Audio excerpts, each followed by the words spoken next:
আসসালামু আলাইকুম ওয়া রাহমাতুল্লাহি ওয়া বারাকাতুহু নাহমাদুহু ওয়া নুসাল্লি আলা রাসূলিহিল কারীম আম্মা বাদ। সম্মানিত দর্শকবৃন্দ, আজকে আমরা আলোচনা করব তেলাওয়াতে সেজদা নিয়ে। সর্বপ্রথম আমরা জানব কোরআন শরীফে মোট কয়টি সেজদার আয়াত আছে এবং এগুলো তেলাওয়াত করার হুকুম কি। কোরআন শরীফে মোট 14টি সেজদায়ে তেলাওয়াত আছে। কোরআন শরীফে যেসব আয়াতের পাশে সেজদা লেখা আছে ওই সব আয়াতটুকু পড়লে সেজদা করা ওয়াজিব হয়ে যায়। এই সেজদাকে তেলাওয়াতে সেজদা বলে। কোনো ব্যক্তি যদি সেজদার আয়াত তেলাওয়াত করে, তেলাওয়াতে সেজদা না করে, তাহলে করণীয় কি? নামাজের ভিতরে হোক বা বাইরে হোক, সেজদার আয়াত তেলাওয়াতের সাথে সাথে সেজদা করে নেওয়া উচিত। নামাজের বাইরে সেজদার আয়াত তেলাওয়াত করে সাথে সাথে সেজদা আদায় না করলেও পরবর্তীতে আদায় করার সুযোগ থাকবে, কিন্তু দেরি করা অনুচিত। আর নামাজের ভিতরে সেজদার আয়াত তেলাওয়াত করলে সাথে সাথে সেজদা করে নিবে। সেজদার আয়াত তেলাওয়াতের পর আর 1-2 আয়াত তেলাওয়াত করে যদি সেজদা করে তাহলেও সেজদা আদায় হয়ে যাবে, কিন্তু সেজদার আয়াত তেলাওয়াতের পর যদি 3 আয়াত বা তার চেয়ে বেশি তেলাওয়াত করে এবং সেজদা করে তাহলে সেজদা আদায় হবে না, বরং গুনাহ হবে। এর জন্য তওবা ইস্তেগফার করতে হবে। তেলাওয়াতে সেজদা আদায় করার পদ্ধতি কি?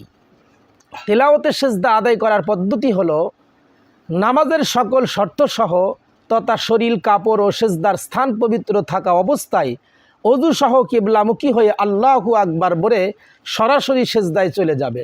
আল্লাহু আকবার বলার সময় হাত উঠাবে না, কমপক্ষে 3 বার সুবহান রব্বিয়াল আলা পড়ে নিবে। এরপর আল্লাহু আকবার বলে সেজদার থেকে মাথা উত্তোলন করবে। তেলাওয়াতে সেজদা কি দাঁড়ানো থেকে করবে না বসে করবে? তেলাওয়াতে সেজদা আদায় করার উত্তম পদ্ধতি হলো দাঁড়ানো অবস্থায় আল্লাহু আকবার বলে সেজদায় যাবে, আবার আল্লাহু আকবার বলে উঠে দাঁড়াবে। অবশ্য বসে বসে করলেও আদায় হয়ে যাবে, তাতে কোনো সমস্যা নেই। কোরআন শরীফ তেলাওয়াতের সময় সেজদার আয়াত আস্তে আস্তে পড়বে না জোরে আওয়াজ করে পড়বে? সেজদার আয়াত আস্তে আস্তে পড়া উচিত, কেননা সেজদার আয়াত পাঠ করলে যেমন তেলাওয়াতের সেজদা ওয়াজিব হয়, তেমনই শ্রবণ করলেও সেজদা ওয়াজিব হয়। শ্রবণকারী চাই ইচ্ছা করে শ্রবণ করুক আর অনিচ্ছায় শ্রবণ করুক। তেলাওয়াতের সেজদা আদায় করার শর্ত কি? নামাজ শুদ্ধ হওয়ার জন্য যেসব শর্ত, তেলাওয়াতে সেজদা শুদ্ধ হওয়ার জন্যও ওই সকল শর্ত, যেমন অজু থাকা, জায়গা পাক, শরীর পাক, কাপড় পাক, কেবলামুখী হওয়া ইত্যাদি। সেজদার আয়াত তেলাওয়াত করার সাথে সাথে সেজদা করা জরুরি কিনা? সেজদার আয়াত তেলাওয়াত করার সাথে সাথে সেজদা করে নেওয়া ভালো, কেননা ভুলে যাওয়ার আশঙ্কা থাকে। তবে অজু না থাকলে অজু করে পরে সেজদা করে নিবে। তৎক্ষণাৎ সেজদা করা জরুরি নয়। তবে কোনো ব্যক্তি যদি নামাজের সেজদার আয়াত তেলাওয়াত করে তাহলে সাথে সাথে সেজদা করে নিবে। 3 আয়াত পরিমাণ তেলাওয়াতের পর সেজদা করলে সেজদা আদায় হবে না, বরং গুনাহ হবে। যদি কারো জিম্মায় অনেকগুলো তেলাওয়াতের সেজদা জমে থাকে তাহলে তা আদায় করার পদ্ধতি কি? যদি কারো জিম্মায় অনেকগুলো সেজদায় তেলাওয়াত জমে থাকে তাহলে তা পর্যায়ক্রমে আদায় করে নেওয়া উচিত, কেননা এমন সেজদায় তেলাওয়াত জীবনে কখনো আদায় না করলে গুনাহ হবে। কোনো ব্যক্তি যদি নাপাক অবস্থায় সেজদায় তেলাওয়াত শ্রবণ করে তাহলে তার উপর সেজদায় তেলাওয়াত ওয়াজিব হবে কিনা? হায়েজওয়ালি এবং নিফাজওয়ালি কোনো মহিলা যদি তেলাওয়াতে সেজদা শোনে তাহলে তার উপর সেজদায় তেলাওয়াত ওয়াজিব হবে। হ্যাঁ, গোসল ওয়াজিব হওয়া অবস্থায় যদি কেউ শোনে তাহলে গোসল করার পর সেজদা আদায় করা ওয়াজিব হবে। কোনো ব্যক্তি যদি অসুস্থ অবস্থায় সেজদার আয়াত শ্রবণ করে তাহলে সে কিভাবে সেজদায় তেলাওয়াত আদায় করবে?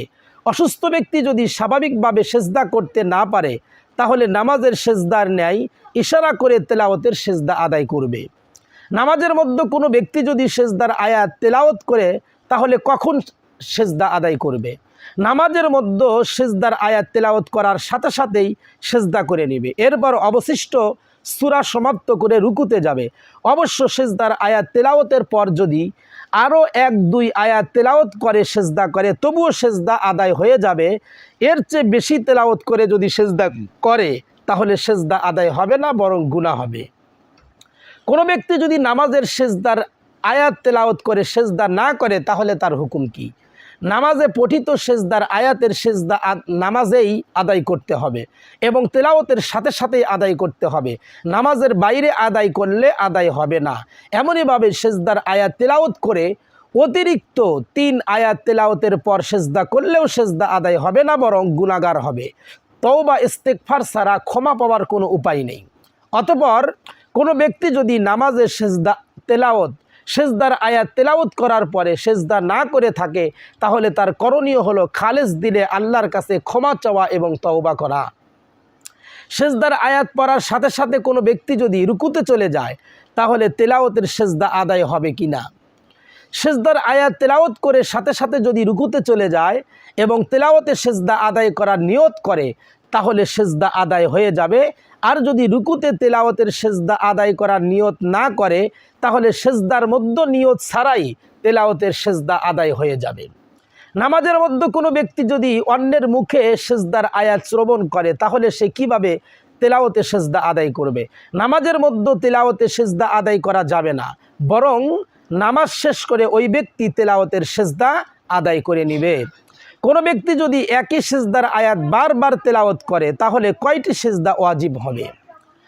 যদি একই জায়গায় বসে একই আয়াত বারবার তেলাওয়াত করে, তাহলে একটি সেজদাই ওয়াজিব হবে। আর যদি একই আয়াত বারবার তেলাওয়াত করে কিন্তু ভিন্ন ভিন্ন জায়গায়, তাহলে যতবার জায়গা পরিবর্তন করবে ততবার সেজদা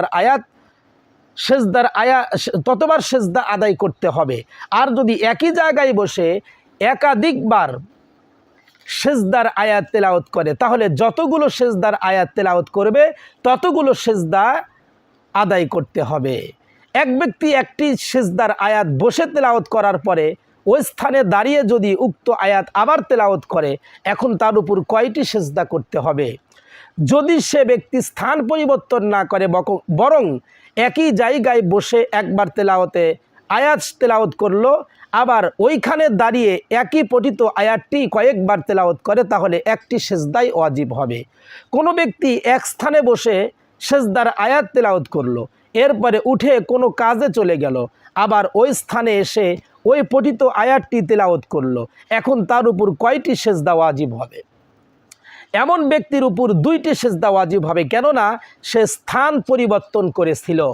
কোনো ব্যক্তি একই স্থানে বসে একটি সেজদার আয়াত তেলাওয়াত করলো, এরপর কোনো কাজে লিপ্ত হলো, যেমন খানা খাওয়া শুরু করলো, এরপর আবার ওই পঠিত সেজদার আয়াতটি ওই স্থানে বসেই তেলাওয়াত করলো, এখন তার উপর কয়টি সেজদা ওয়াজিব হবে? এমন ব্যক্তির উপর 2টি সেজদা ওয়াজিব হবে, কারণ অন্য কাজে হাত দেওয়া স্থান পরিবর্তন করারই শামিল। কোনো ব্যক্তি একটি কামরায় এক কোণায় একটি সেজদার আয়াত তেলাওয়াত করলো, এরপরে দ্বিতীয় কোণে গিয়ে ওই আয়াতটি আবার তেলাওয়াত করলো, এখন কয়টি সেজদা ওয়াজিব হবে? একটি সেজদাই ওয়াজিব হবে। কিন্তু একবার তেলাওয়াত করার পর যদি অন্য কোনো কাজে হাত দেয়, এরপরে আবার সেই আয়াত তেলাওয়াত করে, তাহলে 2টি সেজদা ওয়াজিব হবে। এমনইভাবে তৃতীয় কোনো কাজ করার পরে যদি আবার সেই আয়াত তেলাওয়াত করে, তাহলে আরও একটি সেজদায় তেলাওয়াত তার উপর ওয়াজিব হবে। কোনো ব্যক্তি যদি বড় ঘরের এক কোণায় একটি সেজদার আয়াত পড়ে, দ্বিতীয় কোণায় ওই আয়াতটি আবার পড়ে, তৃতীয় কোণায় তৃতীয়বার পড়ে, তাহলে তার উপর কয়টি সেজদা ওয়াজিব হবে? বড় ঘরের দ্বিতীয় কোণায় সেজদার আয়াত পড়ার কারণে দ্বিতীয় সেজদা ওয়াজিব হবে, তৃতীয় কোণায় পড়ার কারণে তৃতীয় সেজদা ওয়াজিব হবে। কোনো ব্যক্তি যদি মসজিদে হেঁটে হেঁটে একই সেজদার আয়াত বারবার পড়ে, তাহলে কয়টি সেজদা ওয়াজিব হবে? সারা মসজিদ একটি কক্ষের মতো, সুতরাং হেঁটে হেঁটে পড়ুক বা একই স্থানে বসে পড়ুক, এক আয়াত যতবারই পড়বে একটি মাত্র সেজদাই ওয়াজিব হবে। কোনো ব্যক্তি যদি নামাজে একই সেজদার আয়াত বারবার পড়ে, তাহলে কয়টি সেজদা ওয়াজিব হবে? নামাজে একই সেজদার আয়াত কয়েকবার পড়লেও একটি সেজদাই ওয়াজিব হবে, চাই একই রাকাতে পড়ুক অথবা একাধিক রাকাতে পড়ুক। কোনো ব্যক্তি যদি নামাজের বাইরে একটি সেজদার আয়াত তেলাওয়াত করে, এরপর নামাজে দাঁড়িয়ে ওই সেজদার আয়াতটি আবার তেলাওয়াত করে, তাহলে কয়টি সেজদা ওয়াজিব হবে? স্থান পরিবর্তন যদি না করে, বরং যে স্থানে নামাজের বাইরে তেলাওয়াত করেছিল ওই জায়গায় সে নামাজে দাঁড়ালো এবং একই সেজদার আয়াত নামাজে আবার পড়ে এবং নামাজে সেজদা করে নেয়, তাহলে এই এক সেজদাই যথেষ্ট হবে। তবে স্থান পরিবর্তন করলে দুইটি সেজদা করতে হবে, একটি নামাজের ভিতরে অপরটি নামাজের বাইরে। সম্মানিত দর্শকবিন্দু, এ পর্যন্ত আমরা তেলাওয়াতে সেজদার কিছু জরুরি মাসলা নিয়ে আলোচনা করলাম। আরও জরুরি কিছু মাসলা মাসাইল রয়েছে, এগুলো আমরা আগামী পর্বে ইনশাল্লাহ আলোচনা করব। আমাদের সাথে থাকার জন্য ধন্যবাদ। আসসালামু আলাইকুম ওয়া রাহমাতুল্লাহি ওয়া বারাকাতুহু।